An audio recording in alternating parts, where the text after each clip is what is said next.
Hello friends, ಹೇಗಿದ್ದೀರಾ? ನಾನು ಚೆನ್ನಾಗಿದ್ದೀನಿ. ನೀವು ಹೇಗಿದ್ದೀರಾ?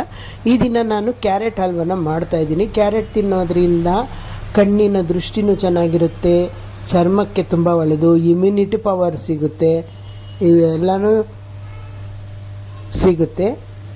ಈ ಕ್ಯಾರೆಟ್ ಹಲ್ವನ ಹೇಗೆ ಮಾಡಬೇಕು, ಅದಕ್ಕೆ ಏನೇನು ಪದಾರ್ಥ ಹಾಕಬೇಕು ಅಂತ ನೋಡೋಣ. ಆರೋಗ್ಯಕರವಾದ ಕ್ಯಾರೆಟ್ ಹಲ್ವ ಮಾಡೋದು ಹೇಗೆ ನೋಡೋಣ.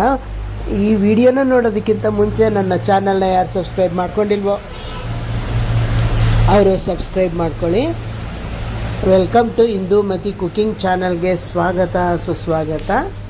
ಇವಾಗ ಹೇಗೆ ಮಾಡೋದು ಅಂತ ನೋಡು. ಮೊದಲಿಗೆ ಒಲೆ ಮೇಲೆ ಬಾಣಲೆಯನ್ನಿಟ್ಟು ಅದಕ್ಕೆ 3 ಟೀ ಸ್ಪೂನ್ನಷ್ಟು ತುಪ್ಪನ ಹಾಕೋಣ. ತುಪ್ಪನ ಹಾಕಿಬಿಟ್ಟು ತುಪ್ಪ ಸ್ವಲ್ಪ ಕರಗಿದ್ದಾದಮೇಲೆ ಗೋಡಂಬಿಯನ್ನು ಒಂದು 10-12 ಮೇಲೆ ಗೋಡಂಬಿಯನ್ನು ಚೂರು ಮಾಡಿ ಇಟ್ಕೊಂಡಿದ್ದೀನಿ. ಅದನ್ನು ಸ್ವಲ್ಪ ಫ್ರೈ ಮಾಡ್ಕೊಳ್ಳೋಣ. ಫ್ರೈ ಮಾಡಿದ್ದಾದಮೇಲೆ ಅದನ್ನು ಸ್ವಲ್ಪ ತೆಗೆದು ಇಟ್ಕೊಂಡು ಬಿಡೋಣ. ತಟ್ಟೆ ಒಳಗೆ ತೆಗೆದು ಇಟ್ಕೋಬೇಕು. ಇವಾಗ ಎಲ್ಲ ಗೋಡಂಬಿಯನ್ನೆಲ್ಲ ಒಂದು ತಟ್ಟೆಗೆ ತಗೊಳ್ತಾ ಇದ್ದೀನಿ. ತಟ್ಟೆಗೆ ತಗೊಂಡಿದ್ದಾದಮೇಲೆ ಒಂದು ಕ್ಯಾರೆಟನ್ನು, ಒಂದು ಅರ್ಧ kg ಕ್ಯಾರೆಟನ್ನು ತುರಿದು ಇಟ್ಕೊಂಡಿದ್ದೀನಿ. ಅದನ್ನು ಇದರೊಳಗೆ ಹಾಕ್ತಾಯಿದ್ದೀನಿ. ತುಪ್ಪದಲ್ಲಿನೇ ಹುರ್ಕೋಬೇಕಾಗುತ್ತೆ, ಚೆನ್ನಾಗಿ ಘಮ ಬರೋವರೆಗೂ ಹುರಿಬೇಕಾಗುತ್ತೆ. ನಾನು ಒಂದು ಬಾಣಲಿ ಇಟ್ಕೊಂಡಿದ್ದೀನಿ. ದಪ್ಪನಾದ ಬಾಣಲಿ ಇಟ್ಕೊಂಡಿದ್ರೆ ತಳ ಹತ್ತೋದಿಲ್ಲ. ಇಲ್ಲಾಂದರೆ ಮೆಲೀಸಾಗಿರೋದಾದರೆ ತಳ ಹತ್ತಿಬಿಡುತ್ತೆ. ತೆಳ್ಳಗಿರೋದಾದರೆ ತಳ ಹತ್ತಿಬಿಡುತ್ತೆ. ಅದಕ್ಕೆ ದಪ್ಪ ಬಾಣಲಿಯನ್ನು ತಗೊಂಡು ನಾನು ಹುರಿತಾ ಇದ್ದೀನಿ. ಆಗ ಚೆನ್ನಾಗಿ ಹುರಿಬೇಕು. ಹುರಿದಿದ್ದಾದಮೇಲೆ ಅದಕ್ಕೆ ಹಾಲು ಕಾಯಿಸಿ ಇಟ್ಕೊಂಡಿರಬೇಕಾಗುತ್ತೆ ಮುಂಚೆನೇ. ಇವಾಗ ಹಾಲು ಕಾಯಿಸಿರೋದಾಗಿದೆ. ಇವಾಗ ಅದನ್ನು ಅದರೊಳಗೆ ಒಂದು ಅರ್ಧ ಲೀಟ್ರಷ್ಟು ಹಾಲನ್ನು ಅದರೊಳಗೆ ಹಾಕ್ತಾಯಿದ್ದೀನಿ. ಹಾಲು ಹಾಕ್ಬಿಟ್ಟು ಚೆನ್ನಾಗಿ ಮಿಕ್ಸ್ ಮಾಡ್ಕೊಳ್ಳೋಣ. ಅದನ್ನು ಚೆನ್ನಾಗಿ ಬೇಯಬೇಕಾಗುತ್ತೆ. ಇವಾಗ ಕ್ಯಾರೆಟು ಚೆನ್ನಾಗಿ ಆ ಹಾಲಿನಲ್ಲೇ ಬೇಯಿಸಬೇಕು. ನೀರೇನು ಹಾಕೋ ಹಾಗಿಲ್ಲ, ನೀರು ಹಾಕೋ ಕೆಲಸ ಏನೂ ಇಲ್ಲ. ಹಾಲಿನಲ್ಲಿನೇ ನಾವು ಕ್ಯಾರೆಟು ಬೇಯೋವರೆಗೂ, ಮೆತ್ತಗಾಗೋವರೆಗೂ ಬೇಯಿಸ್ಕೋಬೇಕು. ಈ ಥರ ಕಲಿಸ್ಕೊಳ್ತಾ ಇರಬೇಕಾಗುತ್ತೆ. ಅವಾಗವಾಗ ಮಧ್ಯೆ ಮಧ್ಯೆ ಕಲಿಸ್ಕೋಬೇಕು. ಏನು ಕೈ ಬಿಟ್ಟು ಬಿಟ್ಟು ಕೂಡ ಕಲಿಸ್ಕೋಬೋದು. ಒಂದೇ ಸಮ ಕಲಿಸ್ಬೇಕು ಅಂತ ಅನ್ನೋದೇನು ಇಲ್ಲ.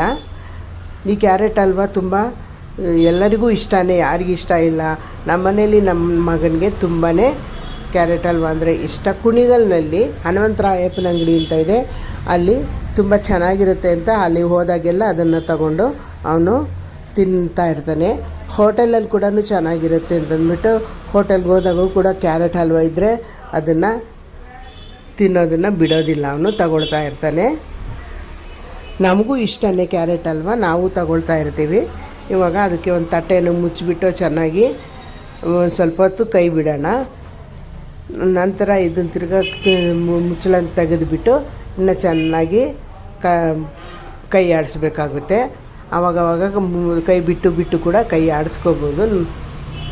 ಈ ಹಾಲೆಲ್ಲ ಚೆನ್ನಾಗಿ ಹಿಂಗೋವರೆಗೂ ಕೈ ಆಡಿಸ್ಕೊಳ್ತಾ ಇರೋಣ. ಈ ಕ್ಯಾರೆಟಿಂದ ಪಲ್ಯನೂ ಮಾಡ್ತಾರೆ. ಪಲ್ಯ ಕೂಡ ಆರೋಗ್ಯಕ್ಕೆ, ಅನ್ನಕ್ಕೆ ಹಾಕ್ಕೊಳ್ಳೋದಕ್ಕೆ ಚೆನ್ನಾಗಿರುತ್ತೆ. ಈ ಕ್ಯಾರೆಟ್ ಹಲ್ವ ಕ್ಯಾರೆಟಿಂದ ಒಬ್ಬಟ್ಟನ್ನು ಕೂಡ ಮಾಡ್ತಾರೆ. ಇವಾಗ ಹಾಲೆಲ್ಲ ಹಿಂಗಿದ್ದಾದಮೇಲೆ ಒಂದು 3 ಲೋಟದಷ್ಟು ಕ್ಯಾರೆಟ್ ಇತ್ತು. ಅದಕ್ಕೆ 1/4 ಸಕ್ಕರೆನ ತಗೊಂಡಿದ್ದೆ. ಸ್ವಲ್ಪ ಜಾಸ್ತಿ ಆಗುತ್ತೇನೋ ಅಂತ ಅನ್ನಿಸ್ತೈತೆ. ಅದಕ್ಕೆ ಸ್ವಲ್ಪ ಎತ್ತಿಟ್ಕೊಂಡು ಅದನ್ನು ಕಲಿಸ್ತಾ ಇದ್ದೀನಿ. ಈ ಸಕ್ಕರೆನೂ ಹಾಗೆ ಕರಗುತ್ತೆ, ಚೆನ್ನಾಗಿ ಕರಗಿ ಅದು ಎಲ್ಲ ನೀರು ಬಿಟ್ಕೊಳ್ಳುತ್ತೆ. ನೀರು ಬಿಟ್ಕೊಳ್ಳೋವರೆಗೂ ಹಾಗೆ ಕಲಿಸ್ತಾ ಇರಬೇಕು. ಆವಾಗ ಕ್ಯಾರೆಟೆಲ್ಲ ಚೆನ್ನಾಗಿ ಮೆತ್ತಗಾಗುತ್ತೆ. ನೋಡಿ, ಇವಾಗ ಸಕ್ಕರೆ ಹಾಕಿದ್ದಾದ್ಮೇಲೂ ಕೂಡ ನೀರೆಲ್ಲ ಹೇಗೆ ಬಿಟ್ಕೊಳ್ತು. ಇನ್ನು ಹಾಗೆ ಚೆನ್ನಾಗಿ ಕಲಿಸ್ತಾ ಇರಬೇಕು. ಅದೆಲ್ಲ ನೀರೆಲ್ಲ ಹಿಂಗೋವರೆಗೂ ಚೆನ್ನಾಗಿ ಕಲಿಸ್ಬೇಕಾಗುತ್ತೆ. ಇವಾಗ 1-2 ನಿಮಿಷ ಬಿಟ್ಬಿಟ್ಟು ತಿರ್ಗಾ ಕಲಿಸ್ಕೊಳ್ಳೋಣ. ಕೈ ಬಿಟ್ಟು ಬಿಟ್ಟು ಹಾಗೆ ಕಲಿಸ್ಕೊಳ್ತಾ ಇರಬಹುದು. ತಳ ಹತ್ತದೇ ಇಲ್ಲ ಹಾಗೆ ನಾವು ನೋಡ್ಕೋಬೇಕಾಗುತ್ತೆ.